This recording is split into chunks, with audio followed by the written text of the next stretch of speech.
Step into the world of power, loyalty, and luck. I'm gonna make him an offer he can't refuse. With family, cannolis, and spins mean everything. Now, you wanna get mixed up in the family business. Introducing The Godfather at ChumbaCasino.com. Test your luck in the shadowy world of The Godfather slot. Someday, I will call upon you to do a service for me. Play The Godfather now at ChumbaCasino.com. Welcome to the family. No purchase necessary. VGW Group. Void where prohibited by law. 21 plus. Terms and conditions apply. Darkcast Network. Out of the shadows come the best indie podcasts.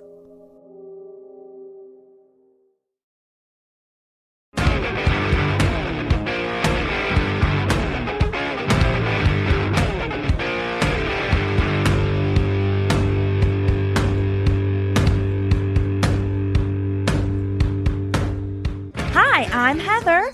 And I'm Dylan. We are Mountain Murders, an Appalachian true crime podcast dropping weekly episodes every Sunday. Our show offers well-researched cases with unique storytelling and southern flavor.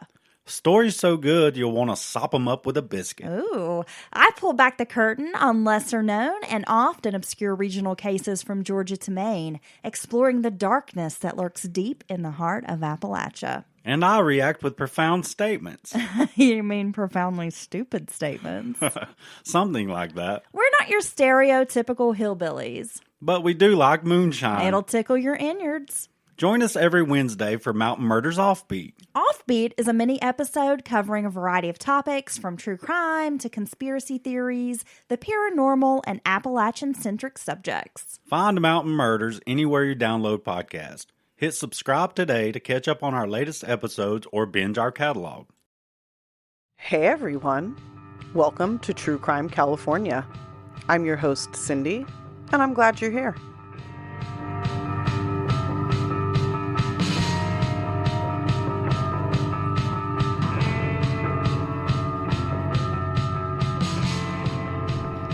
Hello, listeners. Welcome back to True Crime California. We are, like I promised, on a pretty good recording schedule. And this last week has been a little more mellow, so I'm able to get my shit together and record on time.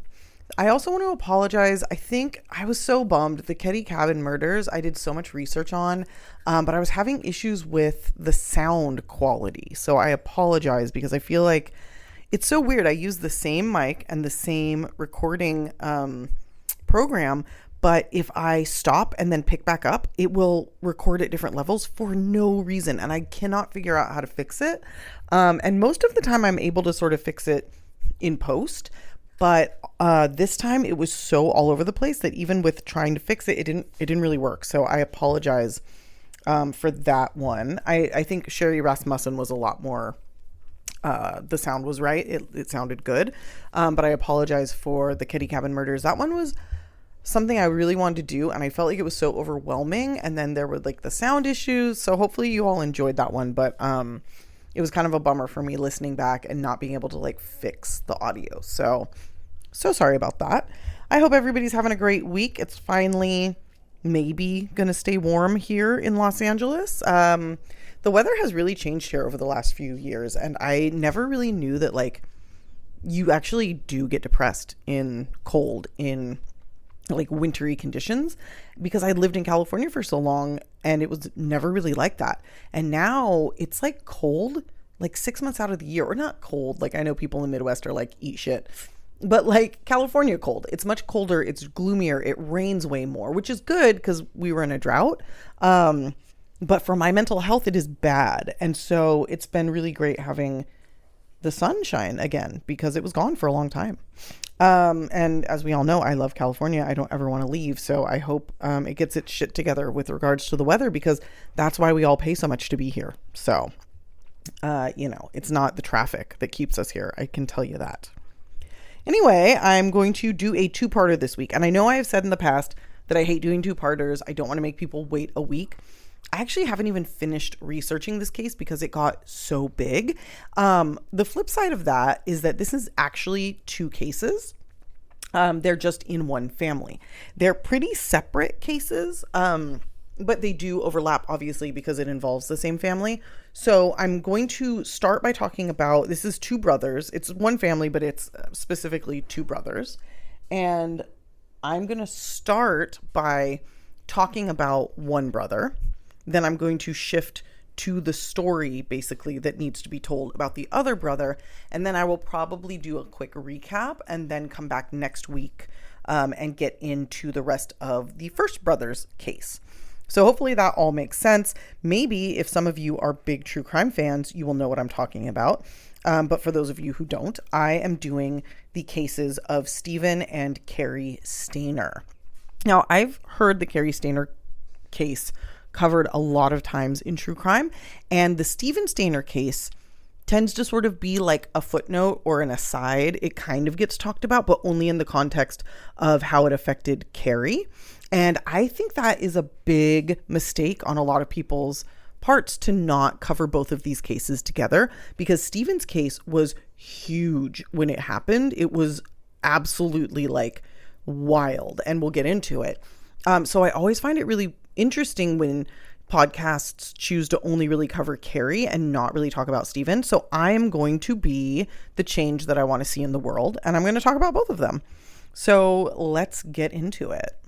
Hey, it's Ryan Seacrest. Life comes at you fast, which is why it's important to find some time to relax. A little you time. Enter Chumba Casino. With no download required, you can jump on anytime, anywhere for the chance to redeem some serious prizes. So treat yourself with Chumba Casino and play over 100 online casino-style games, all for free. Go to ChumbaCasino.com to collect your free welcome bonus. Sponsored by Chumba Casino. No purchase necessary. VGW Group. Void where prohibited by law. 21 plus. Terms and conditions apply.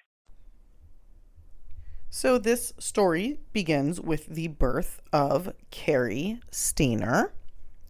Cary Anthony Stayner was born August 13th, 1961 in Merced, California. The family actually grew up with his family in a place called Atwater. And I actually have a friend from Atwater, California, which is so crazy because it is an absolutely fucking tiny, tiny little town. So we're going to say Merced because essentially it is Merced. It's like when people are from like West Hollywood and they say they're from Los Angeles, like the greater, like it's not a metropolitan city by any means, but like the larger city is Merced. But I just thought it was interesting because I was like, holy shit, I know somebody from Atwater, and it's like the tiniest town. So in any case, he was born and raised in Merced, California. Merced is about 60 miles from Yosemite. So it's a very rural area in California, which, as I've mentioned, is actually really common for California to have a lot of rural areas, which people don't really think about, but is definitely true. Cary was the oldest of 5 children born to Delbert Dell and Kay Stayner. So Delbert went by Dell, a couple who were married only about a year before his birth, and they had actually only been together for a pretty short time before they got married. So it was a quick marriage, and then immediately started having kids. After Cary, 2 sisters were born, and then brother Stephen, and then another sister. Stephen was 4 years younger than Cary, and as the oldest, Cary received the brunt of many of the bad things in the family. I also want to call out that they had 4 kids in 4 years. I think they even had 5 kids in 5 years. Like they were just going. So in any case, Cary's the oldest kid. He is kind of the first one to experience his family. His parents, they're learning to be parents with him, which is not always a good thing. And mostly the bad thing in the family was his mother's inability to show love or really connect with her children, and especially with Cary, because again, he was the first child. Cary was easily discouraged from being emotional, and since he was the first child, he picked up on his parents' attitudes more readily than his younger siblings. Now, his mother had been molested as a child by her father, and as such had learned to hold in her emotions and be very stoic. Cary was taught to do the same thing, even though it really wasn't natural for him to be that way, and we'll get into like how that affected him. Now, the daughters, being girls, were naturally more caring and were given more care in return because, back then in the 50s, 60s, 70s, I mean, even now in a lot of cases, the idea is like girls, they get the love, they get the hugs. Boys, they have to be men, they have to be stoic, all that shit. Now, Stephen, the younger brother, for his part, was a very outgoing child from birth and was, at least in Cary's eyes, the family favorite, or at least the favorite of the two brothers. So Cary's already feeling this sort of favoritism. And as a result, Cary felt very removed from his parents and his siblings, and maybe even resented Stephen a little bit while growing up. I wanted to mention at this point that the family was also Mormon, and I believe that that contributed to their stoicism as well. Cary was so affected by this lack of love from his parents that when he was a baby, he developed trichotillomania as a way of self-soothing.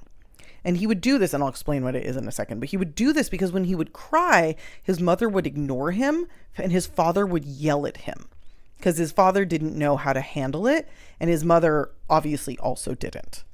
Now, this started before he was even able to walk or talk. So this was ingrained in him from the start. Nobody's going to soothe you. Nobody's going to help you. You have to figure this out. And the way he figured it out was self-harm. Trichotillomania is basically pulling out your own hair. And it's something that people do as a way of matching their mental discomfort with a physical version of the pain that they feel. This is common in neglected children, which obviously makes sense here, because although Cary had two parents living at home, neither was able to give him even the basics in terms of love and care. And this affected him deeply, especially once he saw the other children receiving even a tiny bit more love and affection than he was. So life went on as, quote unquote, normal within his family. Cary did really well in school from a young age. He had a lot of friends. He played baseball as he got older. He was a really talented artist. He had good grades. Even when he got into high school, he did really well. He was, in fact, voted most likely to succeed one year. And the year of his graduation, he was voted most creative.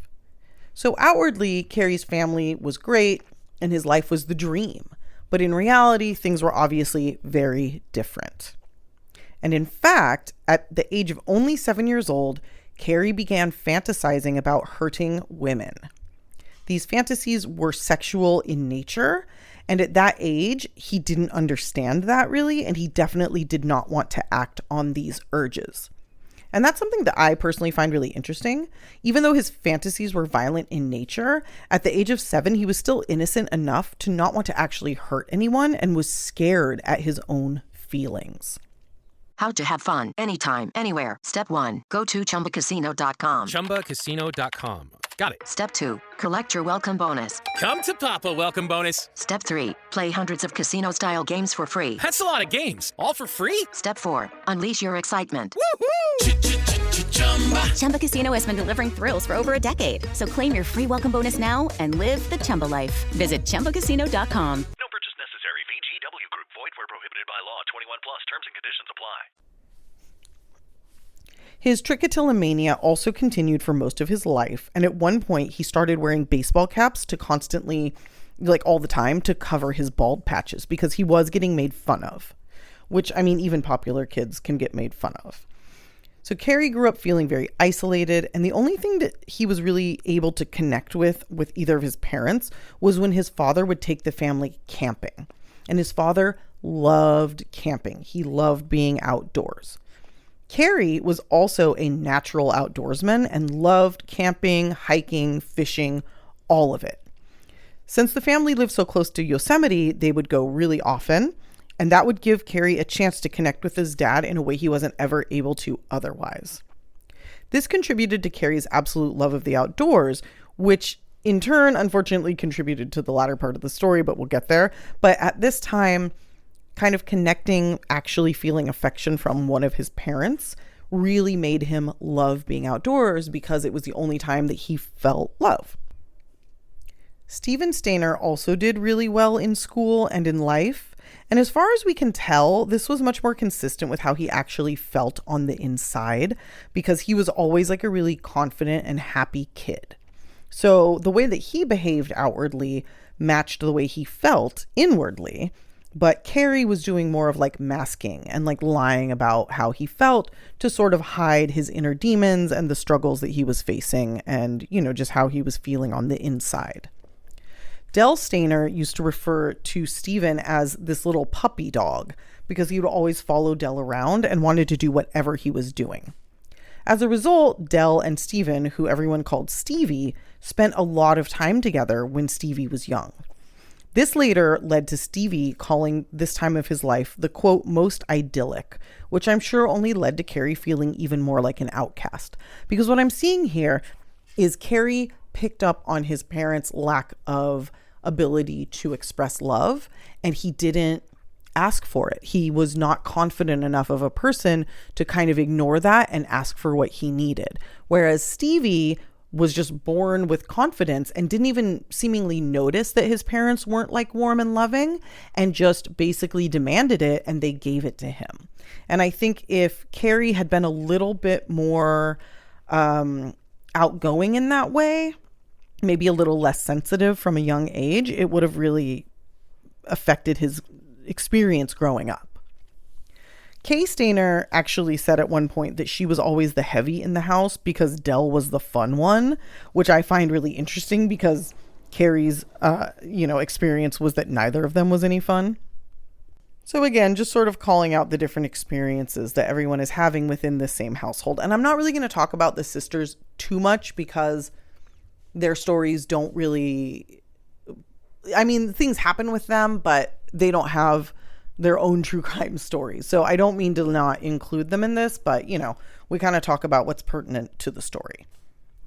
When the kids were young, the family actually lived on an almond farm just outside of town.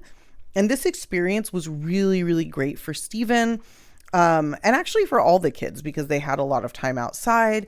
And because Stephen was so obsessed with Del and Del worked daily on the farm, Stephen was able to hang out with him all day when he was younger and not going to school, which he really, really loved. Unfortunately, this all went away when Cary was 10 and Stephen was 6, when Del injured his back and had to give up farming.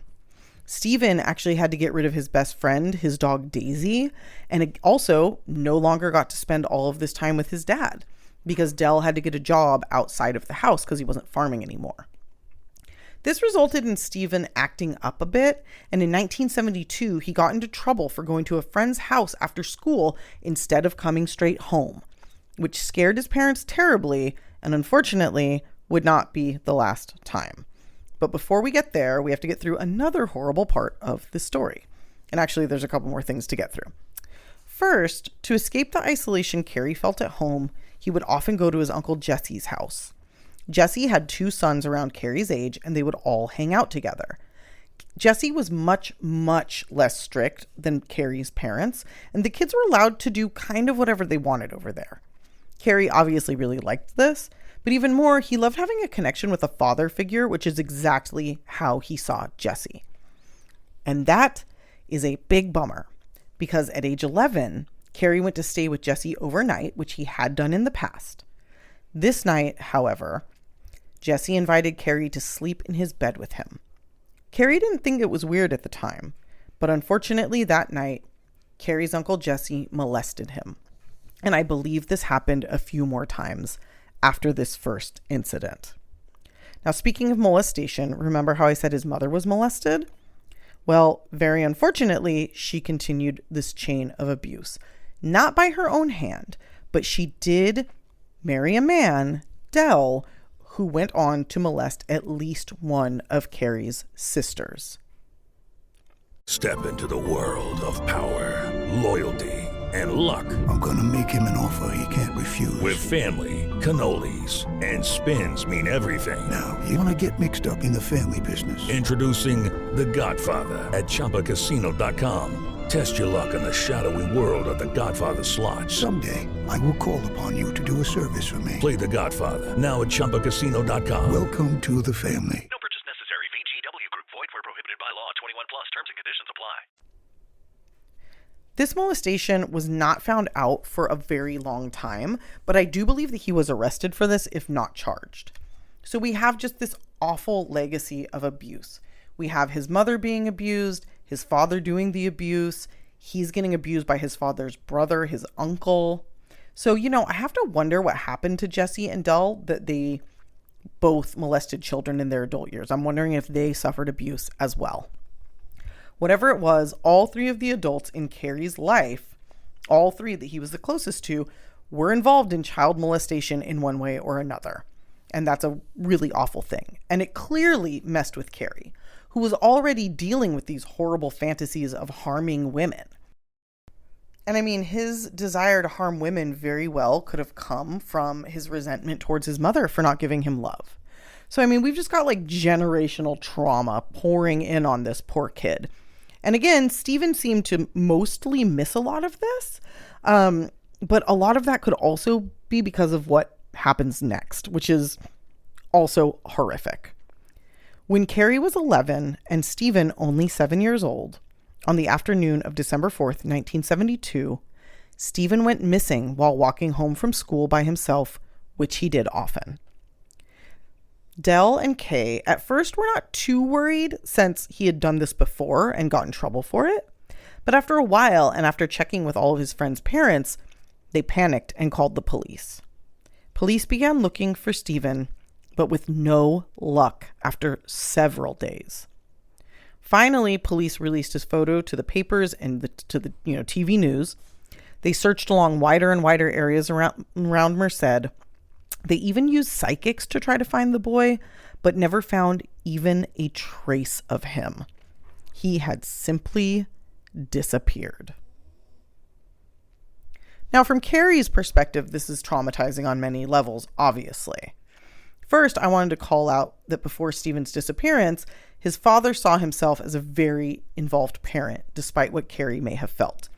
After Stephen went missing, Del fell apart completely and would cry often over the loss of his son.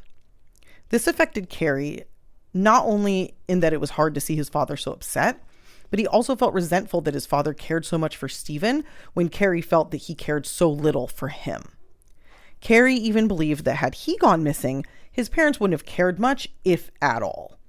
Now, whether or not this is true is irrelevant, really, because as we know, Cary had many problems, including fantasizing about hurting women, so this could have been in his head as much as anything.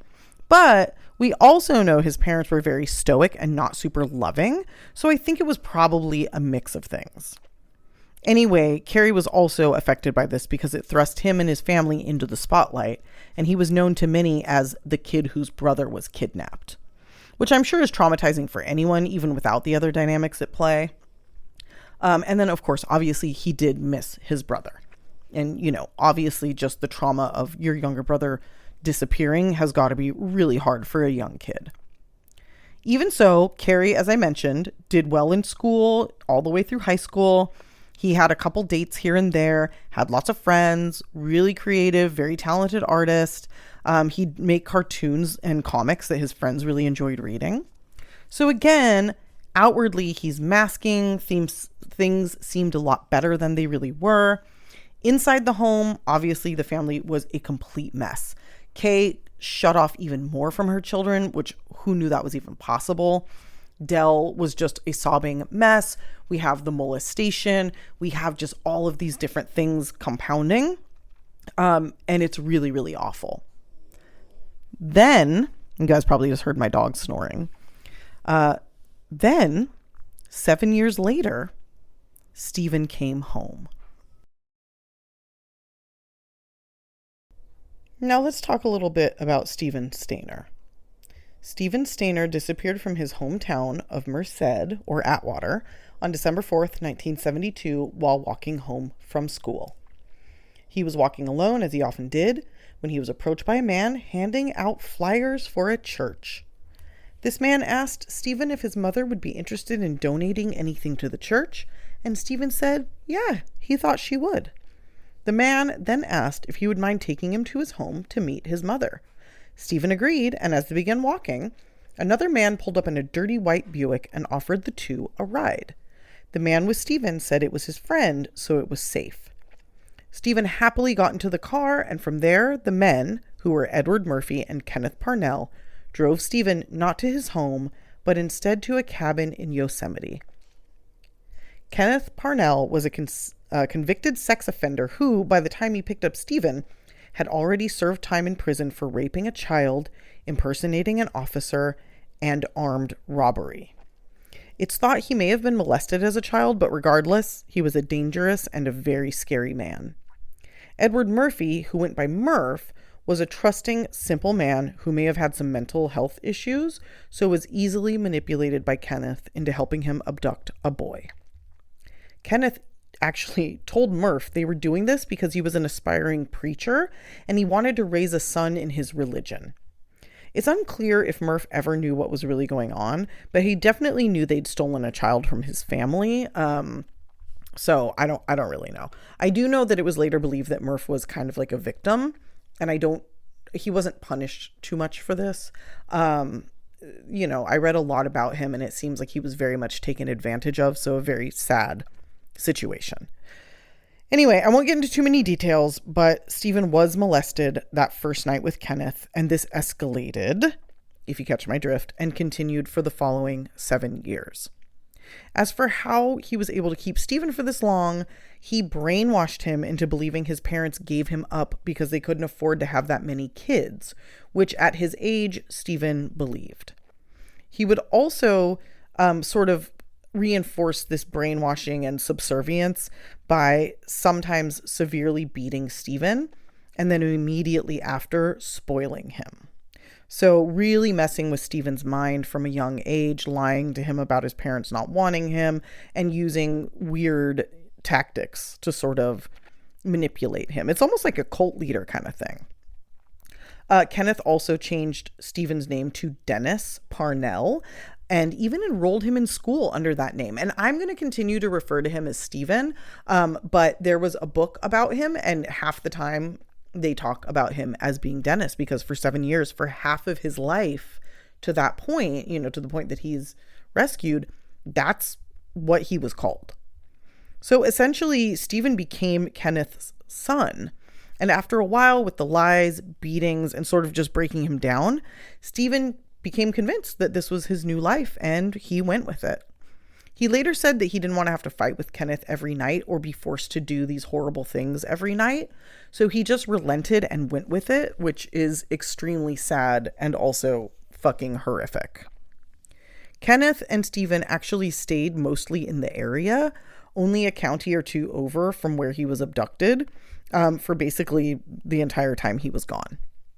At one point, Kenneth brought a woman into the house for a time, a woman named Barbara Matthias. She lived with Kenneth and Stephen for about 18 months and also sexually assaulted Stephen during that time. Kenneth and Barbara also attempted to abduct another child during this time, but failed, thankfully. Kenneth also tried to have Stephen help with the abductions. We'll get into that more later on, but he did give this up because Stephen constantly screwed it up. And later Stephen said, I screwed it up on purpose, which is so awful that he's having to live this reality at such a young age, that he's having to think about things like this. And the weirdest thing about this abduction was, and I guess maybe not so weird because Stockholm Syndrome is a thing, but Kenneth gave Stephen a lot of freedom. He let him pierce his ears. He let him smoke cigarettes. He just let him basically do whatever he wanted, which was very different from his Mormon upbringing that he had at home with his stoic parents, By 6th grade, Stephen was regularly smoking weed, going out at all hours with friends, and Kenneth allowed this because he knew Stephen was afraid of him and would also give him what he wanted. As long as Stephen did what he wanted sexually, he allowed him to basically do whatever else he felt like. And Stephen knew this, so it was sort of like this horrible unspoken agreement between them. In fact, Stephen spent a lot of time with other families, as that was how he got any sort of positive love or affection. Stephen would also have friends over, and Kenneth most definitely attempted to sexually assault them on multiple occasions, which is so wild because none of the kids ever told anyone. I mean, they told each other, but even then, not really. It was kind of like an open secret amongst the kids, but none of the adults had any idea. As Stephen got older, Kenneth would buy him and his friends alcohol, then take advantage of them in various ways.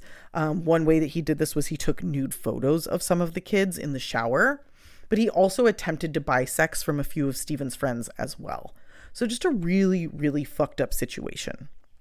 Finally, as Stephen got what Kenneth considered to be too old, which is fucking disgusting, Kenneth's interest in him began to wane. He wanted fresh blood, so to speak. So this was when he really started to try to get Stephen to help him abduct a new victim, some young boy.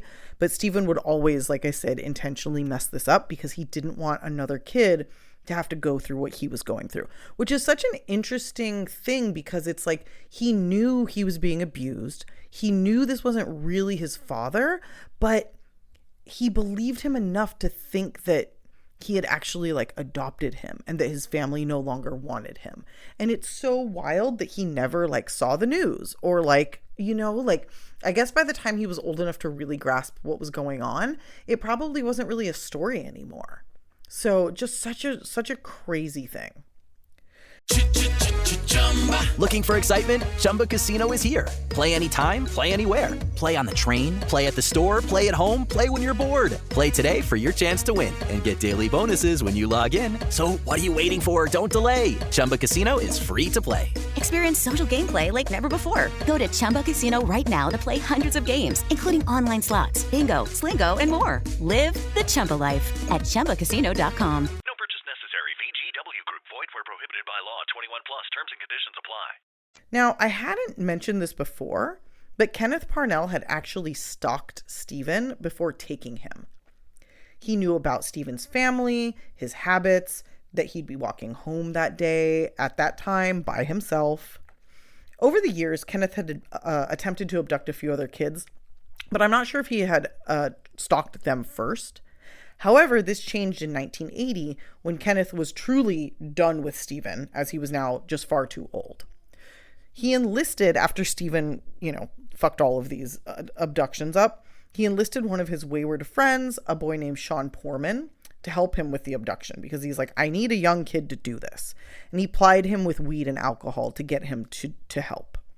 Sean didn't really want to help, but he said he would. And finally on Valentine's Day, 1980, Kenneth took Sean to Ukiah, which is in Humboldt County, so very north and near where they were living at the time, and they abducted a 5-year-old boy named Timothy White. Kenneth had been stalking Timothy, who went by Timmy, for some time, and Stephen knew this and hated it. So while it's unclear if he had stalked any of his other attempted victims over the years, he had definitely stalked Stephen, and he definitely stalked Timmy. In any case, Sean and Kenneth went to Ukiah and they followed Timmy in Kenneth's car. Timmy was walking home alone from school at age 5 because that's what you did back then. And Sean got out of the car. They actually pulled up in front of him. Kenneth hid. Sean got out of the car and pretended to have a flat tire. He asked Timmy for help, and Timmy, who is a smart fucking kid, yelled no and took off running because he knew about stranger danger. And I'm not saying any kids that don't know this at age 5 deserve to be kidnapped or anything, but it was really cool to read that he was like, nah, dude, I'm not doing it. Sean ran after him. Unfortunately, obviously, Timmy's not going to be as fast as Sean, so Sean caught him pretty quickly and threw him into the car. And I want to say that Timmy also grabbed onto like a chain link fence and wouldn't let go, and Sean had to rip him off of it. And this is really interesting and important because it could have led to someone seeing what was going on. Unfortunately, it didn't. But the fact that Timmy didn't just willingly get into the car, I think could have made a difference. Unfortunately, it didn't, but he did everything right. He still got abducted, but he did everything right because unfortunately he was no match for Sean, and sadly there was nobody around. So anyway, Sean and Kenneth then drive back to the cabin that they're living in with Dennis or Stephen, or Sean wasn't living there, I guess, but Kenneth and Stephen were. And this kid, Timmy, is introduced to Stephen, who's called Dennis, and told, like, this is your new family, this is your new brother, this is where you're living. Now, Timmy was not down for this at all and was very vocal all the time about wanting to go home. Kenneth obviously wasn't going to listen and figured he would be able to convince him the way that he convinced Stephen. So he started doing things like dyeing his hair so that he would be, less visible to people looking for him, and sort of just kind of decided they were going to fall back into this pattern of not really just like hiding in plain sight. Like he wasn't moving far away. Like Ukiah was not far from where they were staying. You know, it was a pretty dangerous game. But I think because it worked so well with Stephen, Kenneth got a little greedy. He got a little cocky. So anyway, they kept him in the cabin for 2 weeks. Now, one thing Stephen didn't know was during this time, Kenneth was planning on killing Stephen. And he was going to do this with the help of one of Stephen's friends and dump his body in the forest because Kenneth didn't have any need for him anymore. And it's so crazy what a heartless piece of shit. I mean, I think it's obvious that he's a heartless piece of shit, but I find it really crazy that he was just going to murder this 14-year-old because he no longer wanted to rape him. Like, it's so fucking disgusting. And basically, he was just going to replace Stephen with Timmy. Now, this is why it is very lucky that Stephen planned to return Timmy to his parents. Stephen had no idea that Kenneth was going to kill him, and he still decided to put himself in danger and do the right thing. Like I said, Timmy was begging daily to be taken home. And finally, on March 1st, 1980, Stephen decided he had had enough. And after Kenneth went to work, he and Timmy left the cabin and hitchhiked into Ukiah. Once there, he took Timmy first to his babysitter's house because that's where Timmy asked to go. This is actually where he'd been headed when he was taken. She wasn't home, so their next stop was the police station. Stephen's initial idea, and this is actually what he did, was to drop Timmy off, then go on the run. Because as we know, he was convinced years earlier that his family didn't want him anymore. So it never crossed his mind to turn himself in or to ask the police for help. And later when he was asked, like, you could have escaped at any point, why didn't you? He said, you know, Kenneth told me he'd adopted me. Like, where exactly was I going to go? Like, I didn't know how to ask for help. I thought this was my life. So anyway, he drops Timmy off at the police station and he goes to leave. Luckily, however, the police pretty much immediately were like, well, how did this 5-year-old get here? You know, he's been missing. The whole world's been looking for him. It was all over the news. Who brought him here? So they run out of the station and they see Stephen running across the street trying to get away. They go after him. They stop him. They bring him in. And almost immediately, he straight up told them, my name is Stephen Stayner. I was taken from Merced 7 years ago. Now, when they ask him about his parents, he doesn't quite remember the names of his siblings or his parents. You know, he's been brainwashed and he was very young. But he gives them enough information that they're like, they realize what a big deal this is. So, you know, huge news. This is huge news. It's huge news because Timmy was active current major news and went back with his family. And it was huge news because a 7-year-old kidnapping case was finally solved and Stephen wasn't dead. Not only was he not dead, but he was hailed as a hero for saving Timmy from the fate nobody saved him from years earlier. He was also, of course, reunited with his family. This made the news. Dell and Kay were like beside themselves with happiness. They hugged and cried over their youngest son on camera, openly showing emotion. Cary, for his part, let's talk about Cary again here. He seemed happy about this, but deep down, he truly, deeply resented how much they seemed to love Stephen and not love him. Which is a really interesting perspective because after Stephen had spent some time at home, he later said that he sometimes wondered if he should have ever come home because everything was so different. Now, at first, you know, things were great. Everybody was happy. Timmy's home. Stephen's a hero. But after a while, life started to settle in. And Stephen had a lot of trouble adjusting to a more strict and structured lifestyle. Because once again, Kenneth let him drink, smoke, do whatever he wanted.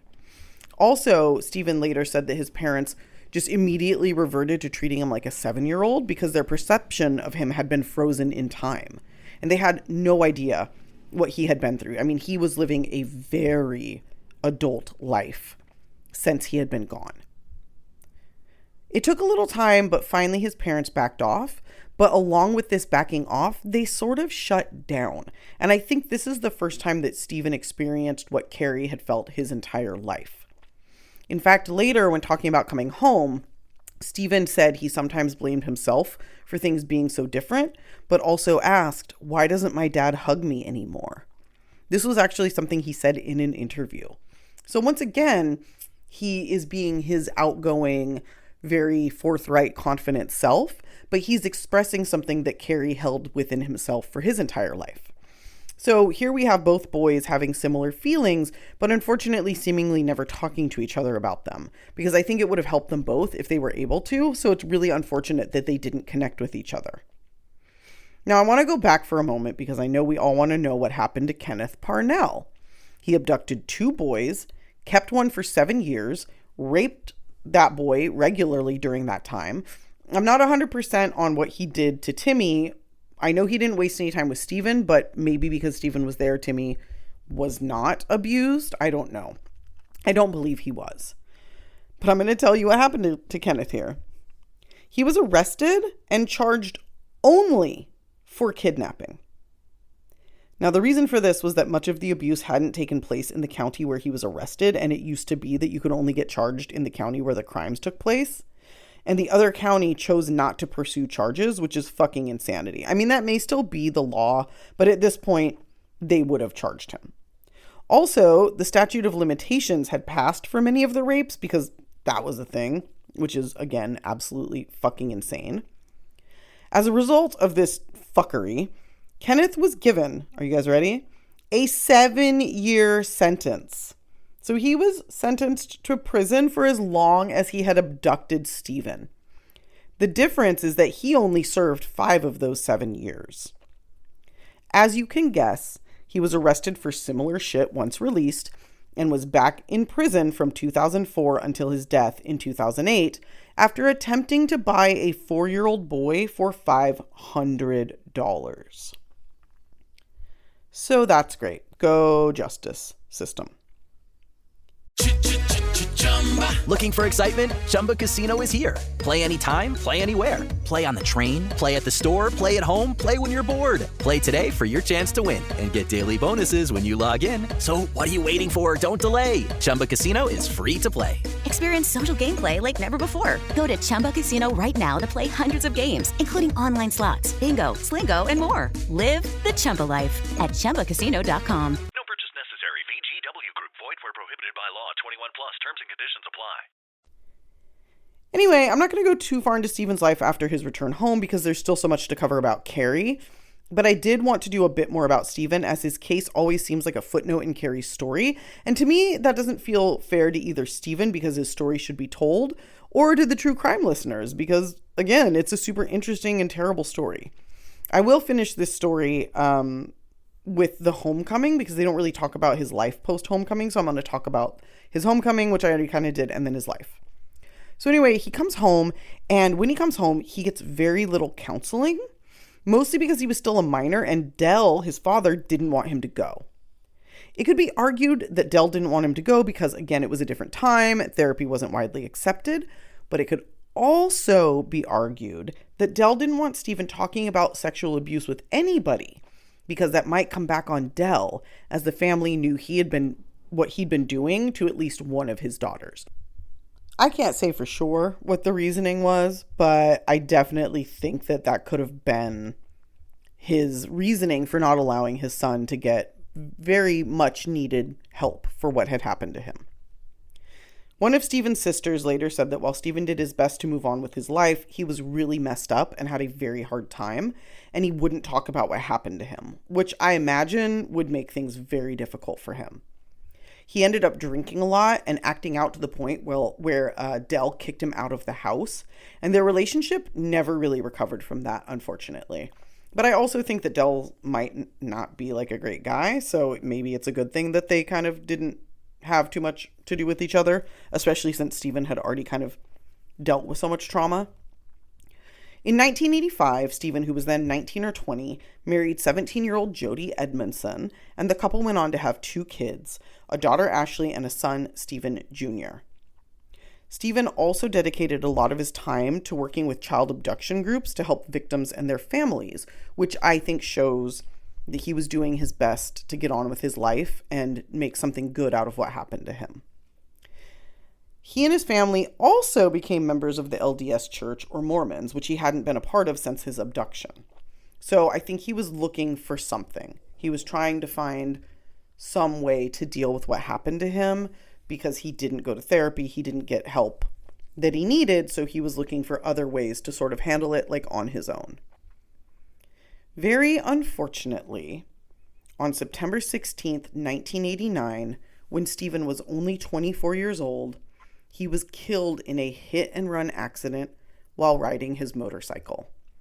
The driver of the car who hit and ran pulled out in front of him, causing him to flip over their car and land on his head. The driver, Antonio Loera, was only given 3 months prison time for the death because nobody needs to pay for harming this poor man, apparently. This guy's life is just abuse and harm and hurt, and nobody has to atone for that, apparently. Timmy White, then 14, was a pallbearer at Stephen's funeral, and over 500 people attended. So that is the very tragic and fucked up story of Stephen Stayner, with a little sprinkling of Cary in there as well. Now I'm going to move back to Cary. There's still a whole story left here, so I'm going to come back next week. But for now, I want to do just a quick recap of his life. So when I come back, it won't feel so removed since I've been spending so much time talking about Stephen. So just to recap, Cary, as I mentioned, grew up with very unloving parents, always felt that his parents loved his brother and sisters more, but especially his brother.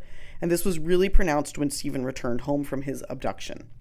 Despite Stephen clearly not getting along with his parents and even being kicked out of the house, Cary always felt that he was the golden child and Cary was overlooked. I think that it was his parents just not being warm in general. So it's likely all the kids felt this way, but Cary really, really felt this way because he was the oldest and he wasn't good at asking for the things that he needed. Also, as a reminder, there was sexual abuse in the home, and Cary was sexually abused by his uncle Jesse, who he saw as a father figure because his own father, Dell, was so neglectful. Also, Cary had fantasies about harming women from the time he was about 7 years old, and they only got worse as he got older. He also had trichotillomania, pulling all of his hair out. That never went away. But remember, outwardly, he was a very smart person, talented artist, good-looking, and well-liked by his peers. Once again, his senior year of high school, voted most creative, seemingly had a bright future ahead of him, at least if you ask anybody not in his family. In reality, he had several mental issues, very severe mental issues, and after graduation, Cary did not go to college, instead opting to work as a window installer at a glass company. While working there, he apparently had a fantasy about ramming his work truck into the building, killing everyone inside, and lighting the place on fire. He told his friend this and also said he felt that he was having a mental breakdown and didn't know why. All of this actually happened just prior to Stephen's death in 1989, which I'm sure only threw him more down this path of mental health issues and anger. At the time this was all going on, he was living with his uncle Jesse, the father figure who molested him. So that's another interesting part of this case, because on December 29th, 1990, while Cary was living there, Jesse was found dead in their shared home of a shotgun wound to his face. It was believed to be an accident that happened while he was cleaning his gun, and Cary had an alibi, but to this day, nobody is sure what actually happened to Jesse, and it is thought that Cary may have killed him. He certainly had a reason to do so. And that's where I'm going to leave this first half. We're going to come back and talk about Cary's life after his uncle dies, all the way up to present day. And it gets really, really wild. So I hope you guys enjoyed this first half and that you'll come back next week for the second half. I promise I'll be on time. You'll only have 1 week to wait.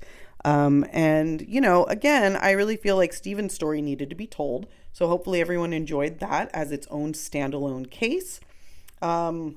Yeah, please like, rate, review, share with your friends and family. Send me emails, case suggestions, anything you guys want. The email, all the information are in the show notes. So reach out. I love to hear from everybody. Hope you all are having a great week. It's finally sunny and warm here in California. Finally feels like the place that I pay so much rent to live in.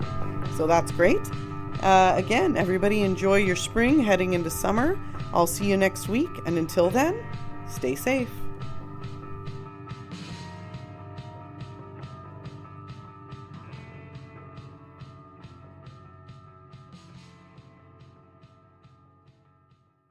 It is Ryan Seacrest here. There was a recent social media trend which consisted of flying on a plane with no music, no movies, no entertainment. But a better trend would be going to ChumbaCasino.com. It's like having a mini social casino in your pocket. Chumba Casino has over 100 online casino-style games, all absolutely free. It's the most fun you can have online and on a plane. So grab your free welcome bonus now at ChumbaCasino.com. Sponsored by Chumba Casino. No